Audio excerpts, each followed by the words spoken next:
Our headlines today. Chief Executive Director of Eider Comprehensive Specialized Hospital, Dr. Kibrom Gabriselassie, denies the delivery of medicines into Tigray.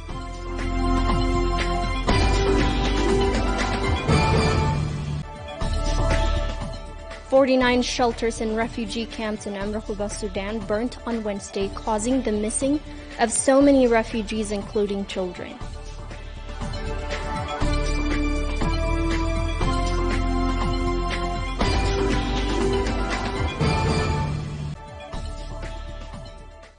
Welcome to Tigray Television. I'm Mary Nimano, will be presenting the news for you today. Stay tuned. Chief Executive Director of Eider Comprehensive Specialized Hospital, Dr. Kibrom Gabriselassie, denies the delivery of medicines into Tigray. In his post on Twitter on Wednesday, Dr. Kibrom says desperately needed insulin and dialysis medications are not still allowed to enter Tigray after 2 weeks into the peace agreement. Tigray Television reporters asked him if the hospital has received any medical supplies from ICRC's first convoy to Ma'ala on Wednesday. Dr. Kibrom replied that his hospital has received nothing. Dr. Kibrom stated that health situations in Tigray remains as bad as it was, despite claims that humanitarian aid and medical facilities are reaching Tigray. Asked about the ICRC convoy would bring a solution, he said, 2 trucks of convoy filled with gloves and drainage tubes cannot rebuild a totally collapsed health system after 2 years of war. On Wednesday, ICRC said it has conducted its first humanitarian flight to Shira for the first time in 2 years.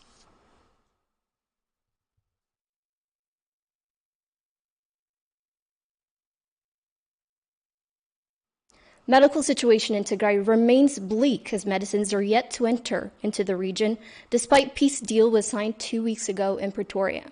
Our reporters visited the diabetes clinic and Eider Referral Hospital to see how diabetic patients are coping with the lack of medical supplies. Let's take a look. This is a diabetes clinic in Eider Referral Hospital, the largest hospital in Tigray.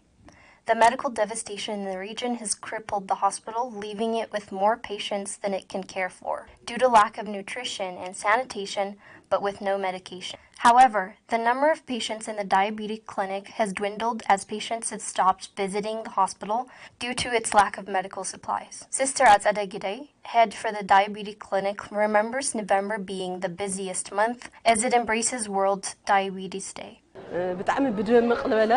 The whole months were the months for diabetic patients. We tried to create awareness about the disease on this day. We also introduced patients to one another, but this year the clinic has run out of medication due to the siege. These days the number of patients is declining, as they get no service here after making a long journey to the hospital.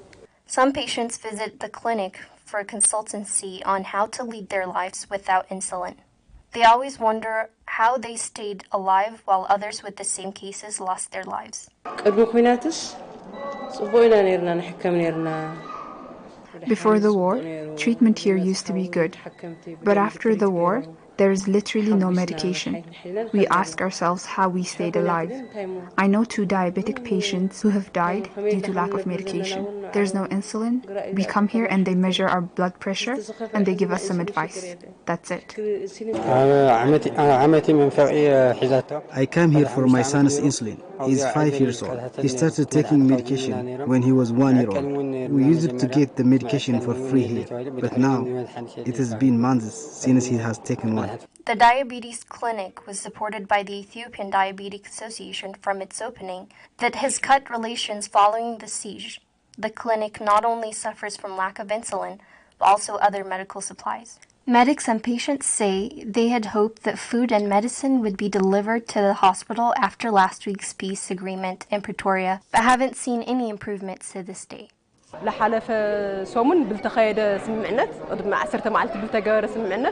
We hoped that the peace deal would bring some change. We hoped that medicine would reach our hospital and we could save the lives of our patients. Now we are feeling hopeless since no medicine has been delivered to the hospital, even after the peace agreement. We are all very sad here.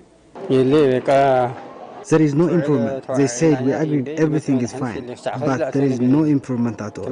Nothing. What's the change? Just lip service. After the peace deal, we heard that insulin would be delivered to the hospital and that we would get our normal treatment. but there's nothing on the ground.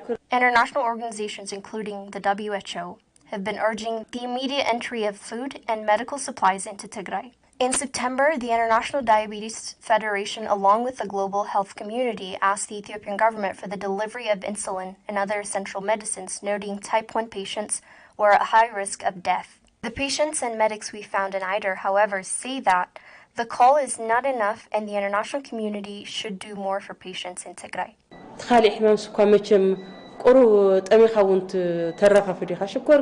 Diabetic patients cannot endure starvation. They can't even stay until 10 in the morning without eating breakfast. They can faint. The world has put some pressure, but these pressures are not enough. We need more.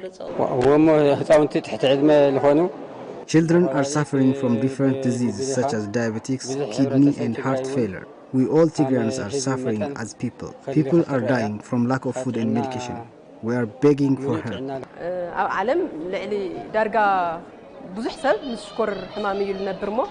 There are a lot of people in the world who suffer from diabetes. I asked the patients to imagine the pain we are facing and ask themselves what could happen to them if they were in Tigray right now.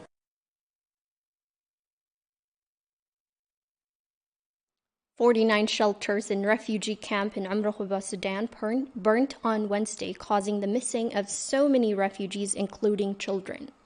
A report by Dimzwayana earlier today said burning has occurred for the fourth time in the refugee camp in eastern Sudan. The refugees reached the camp having escaped atrocities committed by the Eritrean forces and allies days after the onset of the war. Mothers desperately looking for their lost children asked the international aid delivering organization for immediate life-saving assistance. Let's take a look.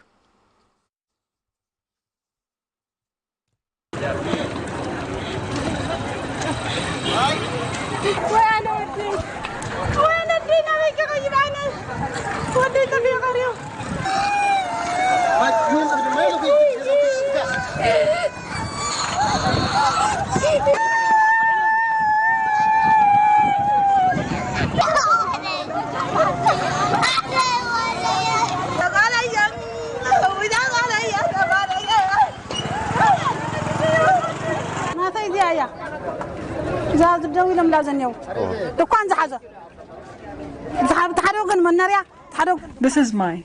I live here. I work here too. It was a shop with many properties within. There were cloths. Nothing is left now. Everything got burnt. We have nothing left now. Our money also got burnt. We can't replace it. It's not only mine. Everything turned into ashes in a minute. It is painful. I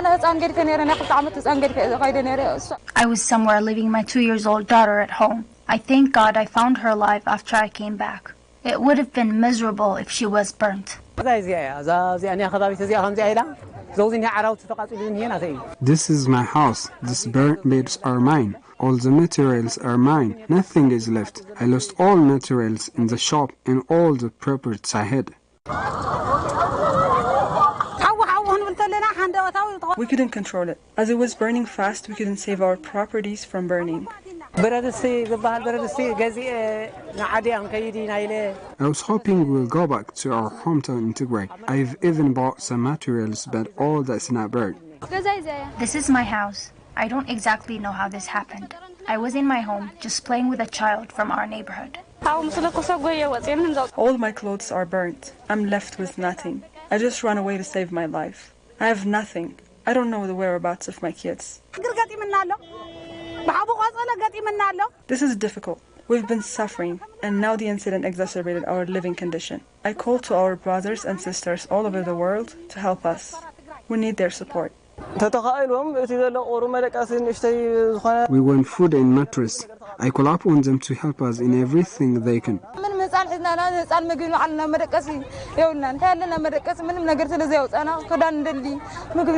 We want bed or other materials to sleep on. Everything has been burnt, and we need food for the time being. We have children. Where can we go? What can we do? We need clothes. We need food. I have no one to help me.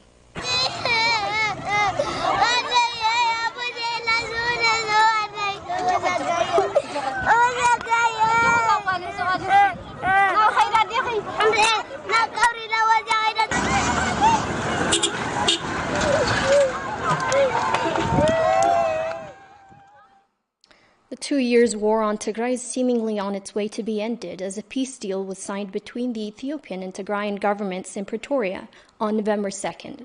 However, the people in Tigray are still enduring immense sufferings as humanitarian aid is not still entering the region and basic services are not back to function yet. Our reporters have visited an IDP camp in Abiy to document the situation of the IDPs following this cessation of hostilities agreement. The 2 years war on Tigray is featured by gruesome atrocities. This has inexplicably forced civilians to flee their beloved homes. Madhan Gabrahewat, one of the IDPs of Western Tigray, who is currently sheltered at the town of Abiy, says she is hoping a swift return to her home place and restart living.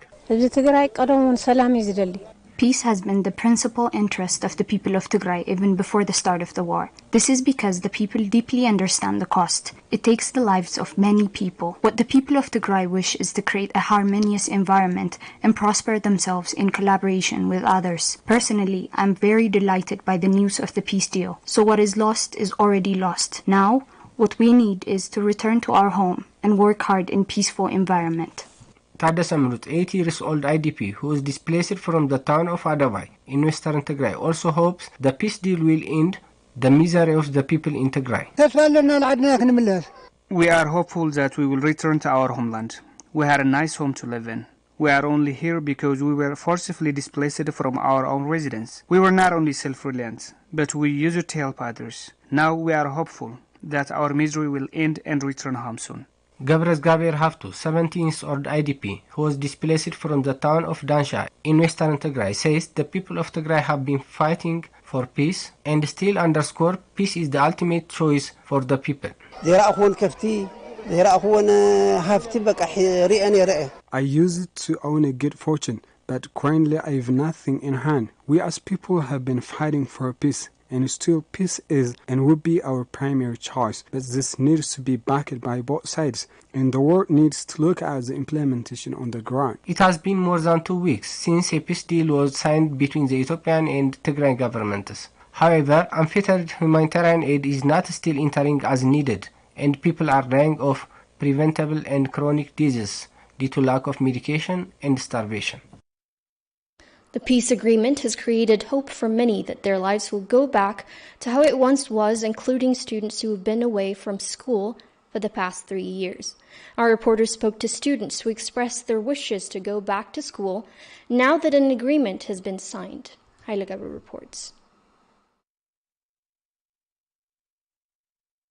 Students in Tigray have been forced to drop out of school due to the war, traumatized by the non-stop aerial bombardments in so much more atrocities that went on for the past 2 consecutive years across the region. They said that they have long started to run out of hope of pursuing their education. It's been almost 3 years since we stopped learning school, not even learning, since we stopped thinking of the future.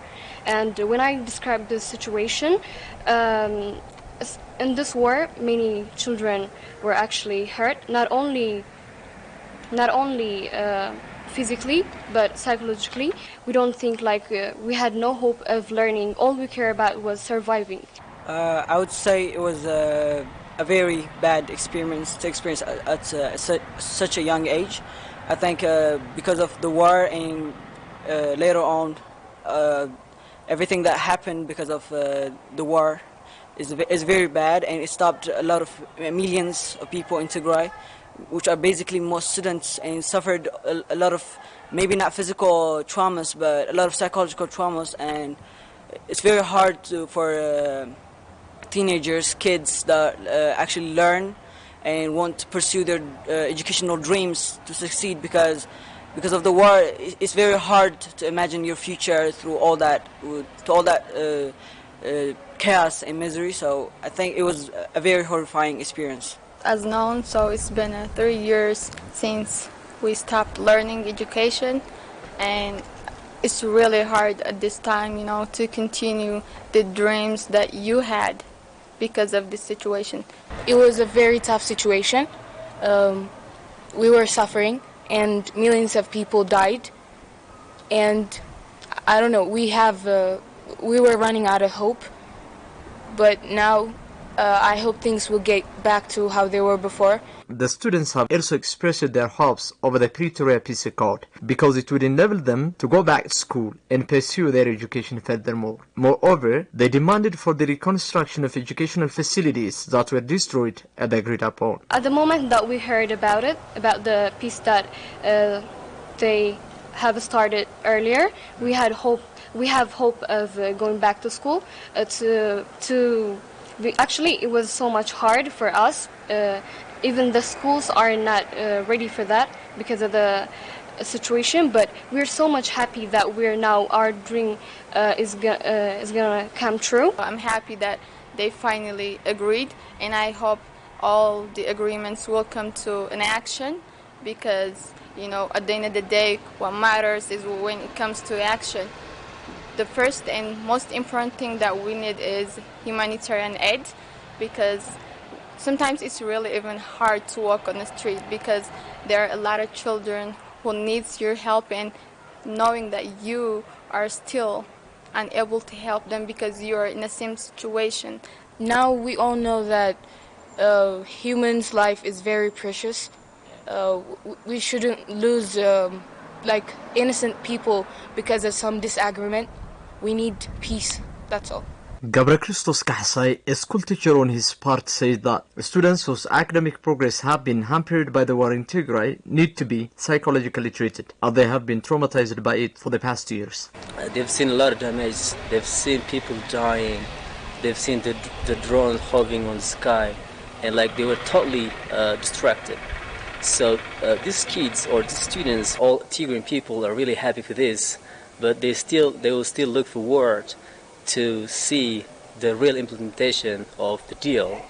And if this all happened or this all become real, the students will be more excited more than the adult people, because the students are coming back to school.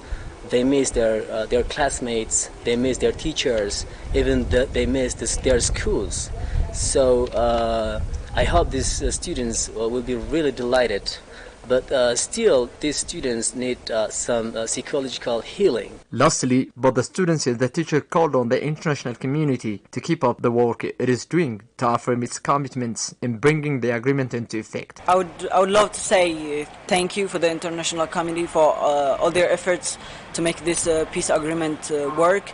I would say I just want to say I hope that they stick around and they keep pushing this peace agreement till it's implemented on the surface, because even though the peace agreement is signed, there's still people who are dying day to day, and I cannot imagine the traumas, the horror that people in rural villages and other places that it's very hard to survive. My message to the international community is, we seek an immediate action. It's not just an agreement paper. They need to take action, and they need to implement it to our Tigray. And people are dying because of they're not having an action. They're not taking an action. So we seek an immediate action. Well, the international community have been putting a lot of pressure to bring this to reality, and I still urge the international community to put all their efforts to make everything happen, because this is a great deal, especially for Tigray people, because they are suffering a lot. So I urge them, or I tell the international community to still push, to still urge to bring peace to our country.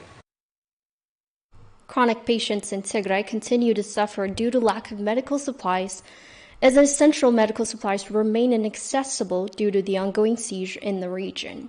Abrahat Gadey, a 35-year-old resident of Mala, told our reporter that she's been suffering from 3 chronic illnesses, naming HIV, anemia, and kidney problem.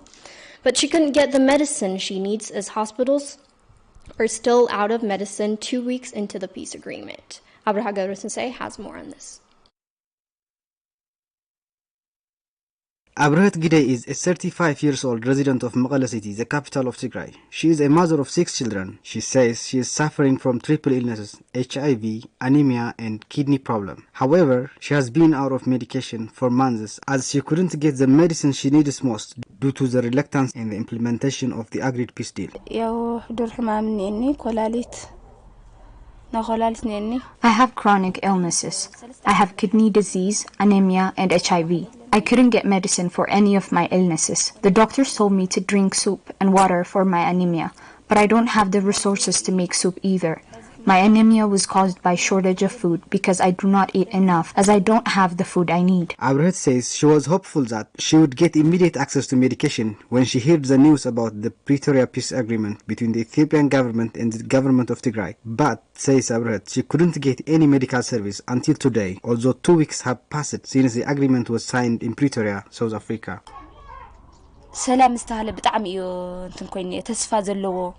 When we heard that peace agreement was signed, we were happy as we have been yearning for so long. We hope things will change immediately, but still nothing is changed on the ground. No essential supplies, including medicine and food, reached us. Abrahat also says she didn't have any problem with medication before the conflict as everything was available in hospitals and health facilities. However, she says, health workers couldn't provide her with the medicine she needs most, but only counsel her as they have run out of stock for all medicines. بقدم خباي عصواي يقنني روان فخد كايو كله مدحنيت تقنني يركب زي منم تراي ولا قالي ولا قزا زدل خايا حسكات مدحن. We were able to get the medicine we needed before without any delay, but following the conflict and the subsequent siege, doctors could not provide us with the medicine we need, but oral counseling. The desperate woman calls the international community to do whatever they can to expedite entry of essential medical supplies into Tigray and save the lives of hundreds of patients who are helplessly waiting their days due to lack of medication. حزم حارس العالم كقبر زلوا حبرتسب زدليو. We were told that aid would reach Tigray, including medicine and food, but we haven't seen anything yet. So I beg the international community to put pressure on anyone who hinders entry of aid to us and provide us with the medicine and food we need most. 2 weeks of time have passed since the peace agreement was signed in South Africa, but no significant medical supplies entered Tigray, considering the demand on the ground. The International Committee of the Red Cross announced on Tuesday that it has delivered 2 trucks of medical supplies into Tigray, but Eider Hospital chief told Tigray television the medical supplies do not include the most needed insulin and dialysis equipment, as they are more of gloves and drainage tubes, which cannot significantly alleviate the severe health crisis on the ground. Well, that's it for me today. Thank you for staying with us.